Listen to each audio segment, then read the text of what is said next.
Good morning, good night. No intro music for this one, we're just going to get right into it. If you take a look right here at the front hatch for the Evora, you'll notice that mine sticks up just a little bit, right? So basically it's a little bit high and sometimes it vibrates just a little bit.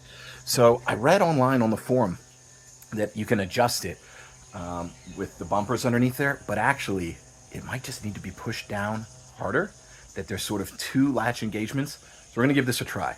It's closed right now, as you can see. You know, it won't come up. It's happy. Let me give it a nice push. No, that's about as hard as I'm willing to push it. Did not work. So what I'm going to do at some point is go in there and actually see if I can adjust it.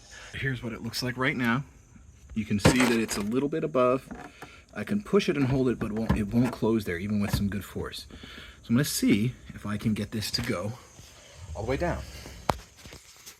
By the way, I don't think it looks terrible, but it does do a little bit of rattling around. Where is that damn thing? You can never find it. So a little bit of evaluation shows something interesting. Let's take a look at the mechanism.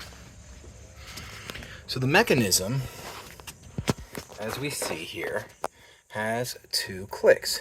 One right there, and if you go even further, it goes down further, which is interesting. So if we unlock it, which we can just do manually here, I suspect, because if we go really slowly when I close it, I hear one click, but I never hear a second click. I think we're getting to about there, and it never engages the second lock. So I think that if I adjust down these bumpers, which should be very easy to do, I think I'm going to be able to get this to go down to the second click and have it flush. So these are easy enough to expose. You just pull off the rubber bumpers, put them somewhere where you're not going to lose them, or it doesn't go into the engine bay. And I can't do it by hand, but we'll definitely get a tool for that. So I'm going to first start by just making these go down pretty flush. And the idea here is I just want to see, can I get the mechanism to close all the way? I'm not even going to put these rubber bumpers on.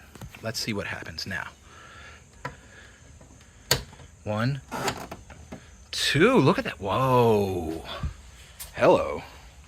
That's a double compression and it's sitting very low. I've never seen it that low. Okay, let's give it a shot with the bumpers on, and I'll try to adjust I'll put the rubber stops on. I'll try and adjust the bumpers so that it fits perfectly. So see, it's slightly recessed here. Looks very flush over there. See if I can get this to level out a little bit. And by the way, yeah, it's a little up there, it's a little down here. So let's see if we can get that adjusted. There we go. So I adjusted them a little bit, putting these bumpers back on. Let's see what happens. Take it, one click, and another click. There it is. That's the second click. So what I'm seeing is still a little loose over here, a little tight over here. What I'm gonna do is raise this one up a little bit, leave this one bumper the way it is, and see if that makes it perfect.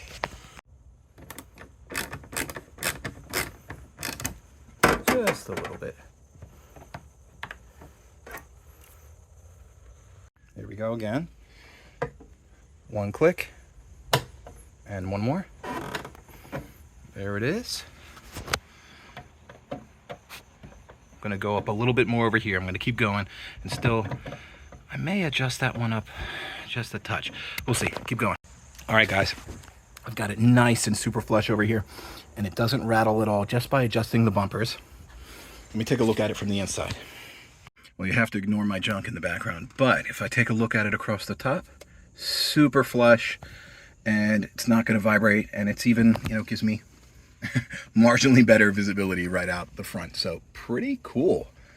I think it's worth it for about 5 minutes of time. So anyway, that was it today. Thank you so much, guys. Thanks for watching, and see you next time. Make sure you like and subscribe for more Lotus Evora tips and lifestyle stuff. See ya.